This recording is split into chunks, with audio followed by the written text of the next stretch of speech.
नमस्ते everyone, Monika astrology में आपका बहुत बहुत स्वागत है। आज हम चर्चा करने जा रहे हैं तुला लग्न की और मार्च महीने के राशिफल की। सबसे पहले शुरुआत करते हैं ग्रह गोचर से।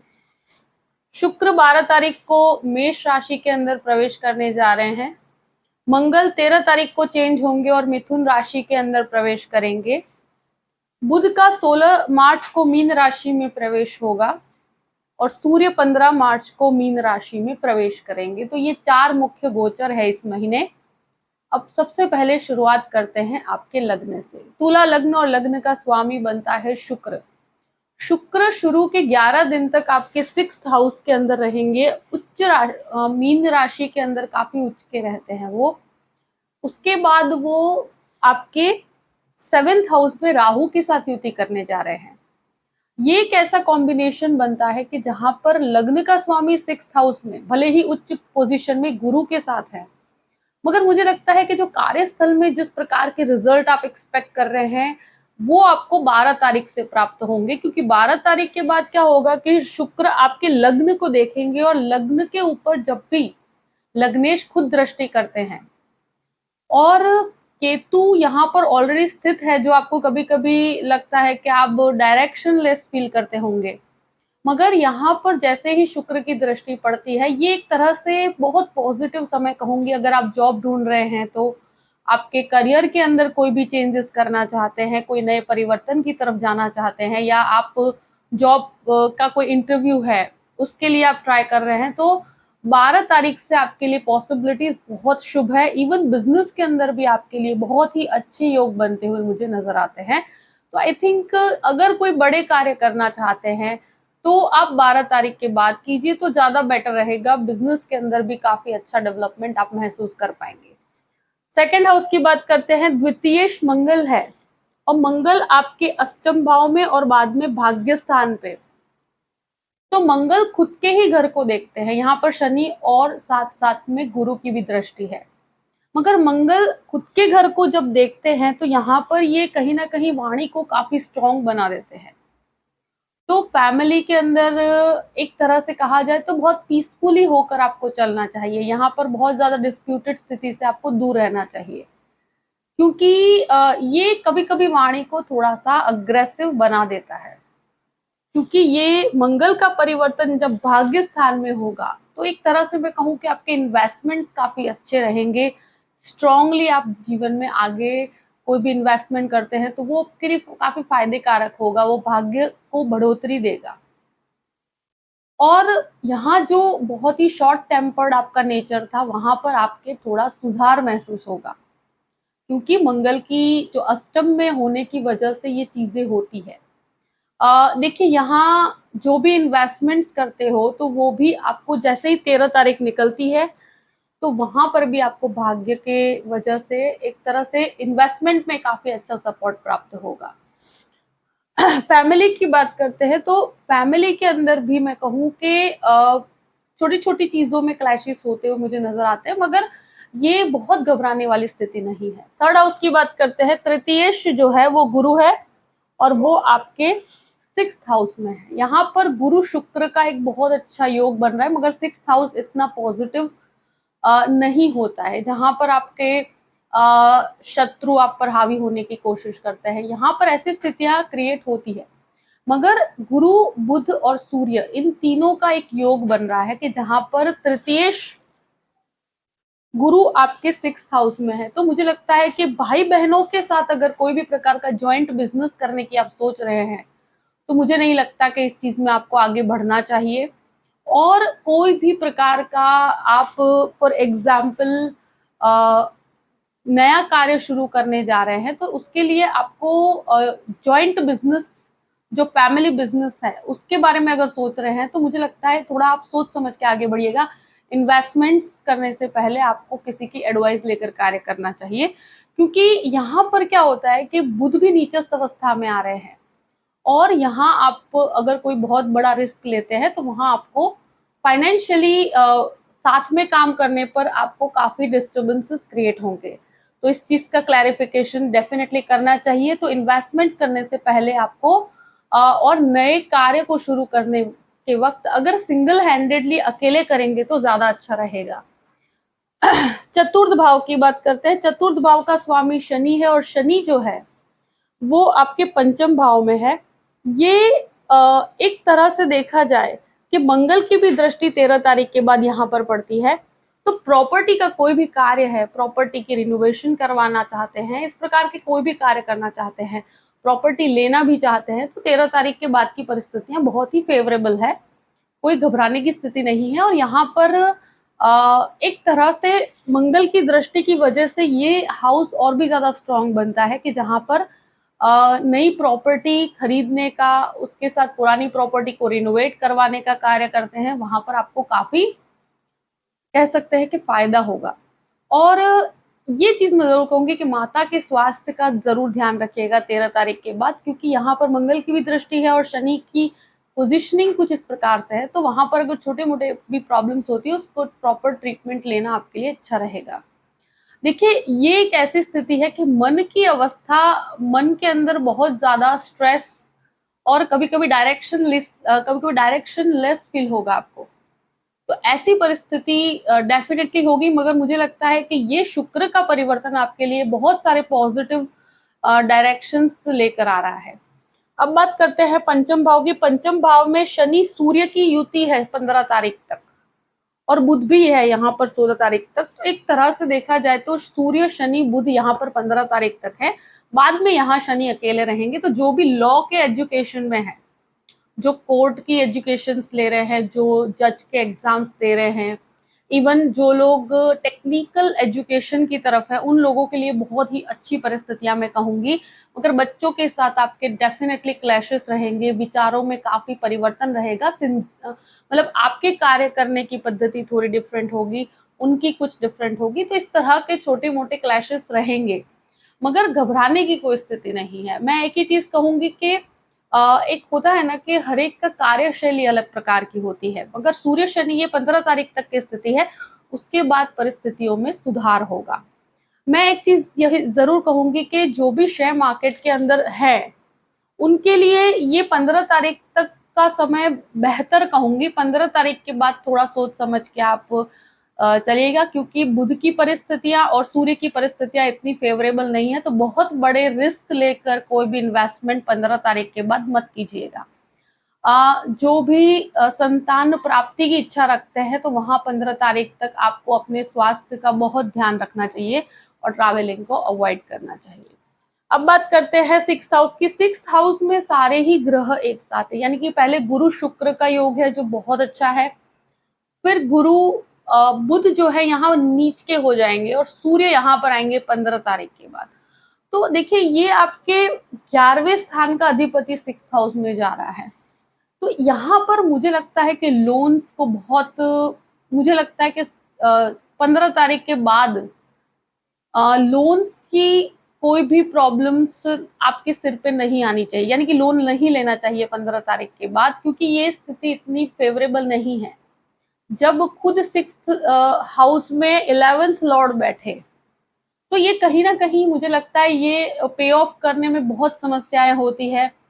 और एक कहते हैं ना कि कोई भी प्रकार का हेल्थ प्रॉब्लम भी है तो उसको भी लाइटली नहीं लेना चाहिए, क्योंकि ये कहीं ना कहीं इंटरनली जैसे यहाँ पर जो सूर्य और गुरु और बुध की युति है, तो ये पीसीओडी से कनेक्टेड कुछ प्रॉब्लम्स देती है, बोन से कनेक्टेड प्रॉब्लम्स देती है। अगर इस प्रकार के नर्व से कनेक्टेड कुछ प्रॉब्लम्स भी है, तो वहां पर आपको अपने स्वास्थ्य को बहुत सतर्क रहकर चलाना चाहिए, क्योंकि यहाँ 12th लॉर्ड भी इन्वॉल्व है। तो हेल्थ इश्यूज मुझे लगता है यहाँ पर हो सकते हैं। तो 16 तारीख से आपको अपने स्वास्थ्य का थोड़ा ध्यान रखना पड़ेगा। स्वास्थ्य को बिल्कुल भी अवॉइड मत कीजिएगा, और शत्रु हावी होने की कोशिश करेंगे डेफिनेटली। तो क्योंकि बुध काफी नीचस्थ अवस्था में है और सूर्य गुरु, ये तीनों का एक योग सिक्स्थ हाउस में बनता है। तो जितना हो सके उतना क्लैशेस से दूर रहिए, बहुत बड़े लोन लेने की परिस्थिति से दूर रहिएगा, कोई रिस्क न लीजिएगा। हाँ, इतना जरूर कहती हूँ कि जो भी कार्य आप खुद कर रहे हैं उसमें अगर आप 100% देते हैं, तो दूसरे ग्रहों के प्लैनेटरी पोजिशन और गुरु का प्लेसमेंट इतना अच्छा, इवन सूर्य का भी प्लेसमेंट जो है वो कहीं ना कहीं एक आपके अंदर ऊर्जा जरूर रहेगी, मगर 6th हाउस उतना कंफर्ट जोन में नहीं आता है उनके। तो गुरु सूर्य और बुध की युति, जो बुध नीचस्थ है, गुरु उच्च के हैं, तो यहाँ नीचभंग राजयोग भी बनता है, मगर 6th हाउस में इसलिए रिस्क नहीं लेना चाहिए आपको, और यहाँ स्वास्थ्य का भी आपको ध्यान रखना चाहिए। 7th हाउस की बात करते हैं। सप्तमेश मंगल इनिशियली शुरू के 13 दिन तक आपके अष्टम भाव में है, उसके बाद आपके नवम भाव में आएंगे। तो भाग्य का सपोर्ट जो होगा वो 12 और 13 तारीख के बाद मिलना शुरू होगा। बिजनेस में बहुत अच्छे योग हैं। शुक्र राहु की वजह से मैं कहूँ कि जो मेडिसिन में है, आर्किटेक्ट्स में है, डिजाइनिंग क्षेत्र में है, इवन मैं ये भी कह सकती हूँ जो आईटी क्षेत्र में है उनके लिए बहुत अच्छा, और फूड बिजनेस वालों के लिए एक्सीलेंट पोजीशन है। जो रुके हुए कार्य है, जो बिजनेस में आप लगता है कि थोड़ा सा आपके अड़चने आ रही हैं, तो वहां पर आपको बिजनेस में बहुत अच्छी बढ़ोतरी है। आप अपनी पति पत्नी मिलकर भी आप कोई भी कार्य करना चाहते हैं, कर सकते हैं। बहुत बड़ी पार्टनरशिप को मैं कहूंगी कि अवॉइड करना चाहिए। हाँ, आप अपने जो कहते हैं ना कि लाइफ पार्टनरशिप के अंदर आप डेफिनेटली पार्टनरशिप कर सकते हैं। भाग्य यहाँ पर सपोर्ट में देगा, बिजनेस के अंदर भी, जॉब में भी। यहाँ शुक्र राहु एक साथ है, तो ये कहीं ना कहीं मैं एक तरह से कहूंगी कि एक पति पत्नी के संबंधों में एक दूसरे पर शंकास्पद स्थितियां क्रिएट करता है, वो डाउट क्रिएट करता है। तो रिलेशनशिप में मुझे ऐसा लगता है कि कहीं बाहर इंटरेस्ट क्रिएट होता हो तो उस चीज से आपको दूर रहना चाहिए, क्योंकि शुक्र राहु व्यक्ति को कहीं ना कहीं जो रिलेशनशिप में है वहां से वो बाहर इंटरेस्ट क्रिएट करवाता है। और यहाँ साथ में शनि की भी दृष्टि होने की वजह से यहाँ पति पत्नी के संबंधों में कहीं ना कहीं अविश्वास की स्थिति क्रिएट होती है। यहाँ किसी भी थर्ड पर्सन को अपनी लाइफ में एंटर होने मत दीजिएगा, क्योंकि ये कहीं ना कहीं आपके लाइफ में बहुत बड़ी प्रॉब्लम्स क्रिएट हो सकती है। तो इस चीज का जरूर ध्यान रखिएगा कि यहाँ ऑनेस्टी बहुत जरूरी रहेगी आपके लिए। ये बिजनेस पॉइंट ऑफ व्यू से बहुत अच्छा कॉम्बिनेशन है जो आपको बहुत अच्छे रिजल्ट्स प्राप्त करवाएगा। उसके आपको लाभ डेफिनेटली लेने चाहिए। अष्टम भाव की बात करते हैं। अष्टमेश जो है वो सप्तम भाव में राहु के साथ है, और अष्टम भाव में मंगल, और मंगल की स्थिति चेंज हो जाएगी। तो यहाँ आपके स्वभाव के अंदर जो गुस्से की प्रवृत्ति है, तो ये 12 तारीख 13 तारीख निकलते ही उसमें थोड़ा सा रिलीफ महसूस होगा। शॉर्ट टेम्पर्ड होंगे तो वहां पर भी आपको एक शांति से चीजों को डील कर पाएंगे। दूसरी चीज ये है कि कोई भी हिडन इश्यूज है उसको अपनी लाइफ में क्रिएट मत होने दीजिएगा। बाकी आप जो भी बिजनेस कर रहे हैं भले ही वो कोई डिजाइनिंग का क्षेत्र हो, कोई रिसर्च ओरिएंटेड काम है कि जहां पर आप कुछ बहुत ही यूनिक सी मास्टरपीसेस बनाना, ज्वेलरी का काम करना, लकड़े का कोई कार्य करते हैं, तो मतलब फर्नीचर रिलेटेड कोई भी कार्य करते हैं, सब में आपके लिए बहुत अच्छे रिजल्ट्स प्रदान होंगे। तो यहाँ पर आपको बहुत फायदे की परिस्थिति है। नवम भाव की बात करते हैं। नवमेश जो है बुध है, जो भाग्य का स्वामी है, जो इनिशियली यहाँ पर है, जो आपके पंचम भाव में है।